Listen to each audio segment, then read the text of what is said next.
not standing in the correct position relative to the camera for the surface to illuminate it to that level of light. So that the front of his spacesuit and the directly illuminated back can be exposed at the same time. It's not possible using that particular image. It's a beautiful photograph, correctly exposed. Under that circumstances, with the technology available there, it wouldn't be possible. It wouldn't have been possible. So that photograph, in my opinion, was taken here on Earth under controlled studio lighting conditions. Exactly. Anybody come up with any information to say that that wasn't the case? I'd love to hear about it. Sure. But have the authorities, the NASA authorities, been confronted with all these proofs of a fake landing, and what was their reaction? The only reaction that NASA has ever come up with, to my knowledge, and I have asked them, they don't respond. No. They say there was a television program transmitted in 2001 called Conspiracy Theory Did We Land on the Moon, as narrated by Mitch Pileggi of the X-Files. NASA were asked to respond to the criticisms made of them in the program, and their only response was, the evidence for the success of the Apollo program is in the photographs and films that have been released since those days. That's all they said. Okay. That's all they have ever said. Yes. They will not engage in discussion. To be fair to NASA, everybody working in NASA today was not, none of them were working in NASA in 1969. They were retired by now. If you join NASA, you join it because you're enthusiastic about NASA and space travel. It's not something you wish to confront. Sure. The NASA is responsible for a lie. Sure. That's obvious. Yeah. Now, another sequence of photographs, this is taken on Apollo 12. Again, brilliant photographs, correctly composed, beautifully exposed, light in the shadow area here.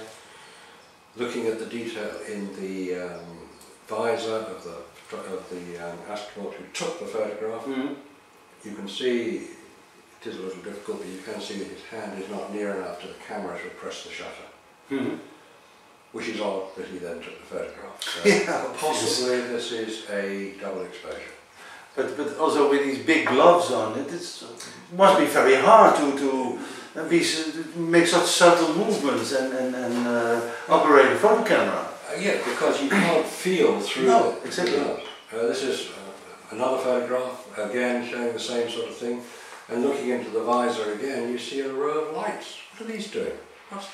Are they UFOs? Are they lights? The stage manager not getting it right? I don't know. Yeah. But it's not something which appears on the moon. No. Because there are no lights on the moon. So looking at the sequence in which those two images appeared, if you go to the NASA websites and look at the camera, the complete image scene is there. Every photograph taken on the Apollo program is there. This is the sequence of pictures that were taken. That is ludicrous. That is not a logical sequence. Yeah. You cannot go from photographing bits of the lunar surface to photographing an astronaut on the lunar surface without getting something wrong, like the focus, like the composure, like the exposure. But this is beautifully done. And then you go back to photographing the lunar surface, and then you get another, we'll take another picture of the astronaut here. Notice the different position of the horizon relative to the astronaut is quite different. This picture would have been taken from eye level, this picture taken from chest level, because the horizon position will move depending on the camera position. Yeah, right. Any photographer can check this. It's not something that I've discovered, it's the law of optics. Yeah, sure. So again, a sequence of pictures here which just doesn't make sense. Getting into detail here about shadow angles, these appear to go in the wrong directions. And moving on a little bit to these are all available on the website at aulis.com, aulis.com. Examine them yourself. Two things. These are two individual photographs. One shows this shows the crater, this shows the same crater. But this size of the Surveyor spacecraft is completely different from this one here. One is a model and one is real. but they're both presented as being real. Right. They can't be because perspective doesn't change. Right. The size of the crater doesn't change, but the size of the Surveyor spacecraft does. It shouldn't. No. So, question. How do you photograph into the sun and get detail in the shadow area without additional light? Notice the big shadow here which cannot reflect light. There was a light. To me, it keeps being a strange thing that with the whole setup of this thing, they haven't counted with this. I don't think they dare. This is one of the difficulties, that if even half of what I say has a degree of truth about it, Mm-hmm. if I've stumbled on some sort of activity which NASA would prefer not to be discussed, if anything like this can be proven to be true, NASA are in really big trouble. Mm-hmm. Because that would imply that they have misled the American people who paid for the whole program. Yeah, sure. That they maybe even have another purpose. Obvious. That's what we come through to in a moment, I guess. But isn't it also true that people on that level, operating on that level,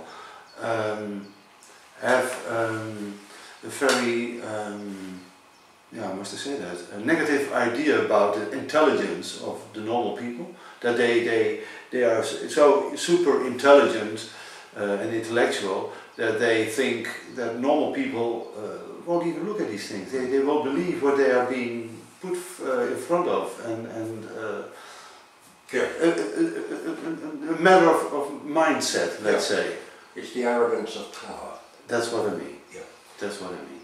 When you have control, you believe that your decisions will not only be believed, but they're the right ones. Exactly. They're believed because they're the right ones.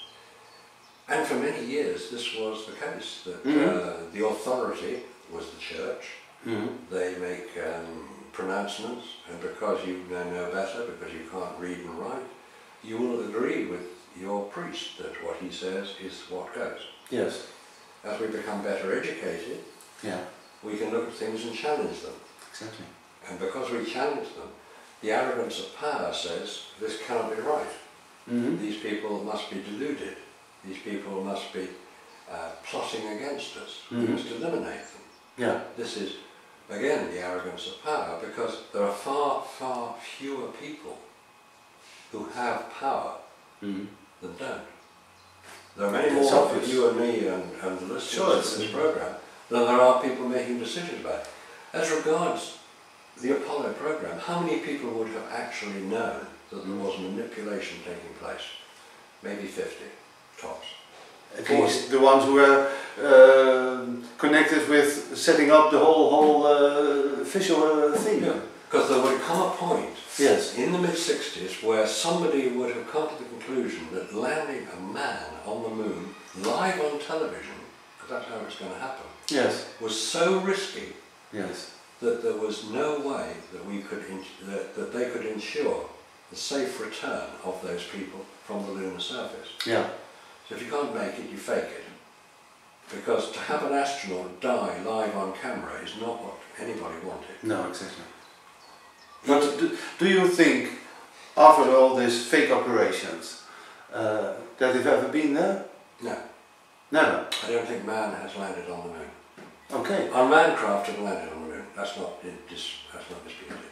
Okay. Because, having said that, landing a man on the moon isn't that that is not difficult.